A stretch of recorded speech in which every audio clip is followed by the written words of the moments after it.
చెంచల్గూడ జైల్లో రిమాండ్లో ఉన్న హెచ్ఎండిఏ మాజీ డైరెక్టర్ శివబాలకృష్ణకు 8 రోజుల పోలీసుల కస్టడీకి కోర్టు అనుమతిచ్చింది. నేటి నుంచి ఫిబ్రవరి 7వ తేదీ వరకు శివబాలకృష్ణ పోలీసుల కస్టడీలో ఉంటున్నట్లు తెలిపారు.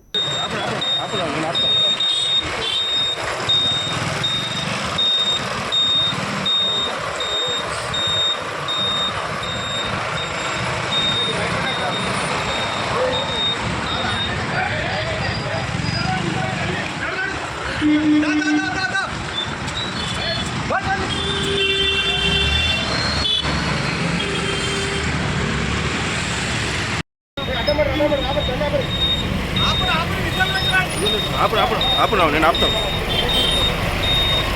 ఒక్క నిమిషం.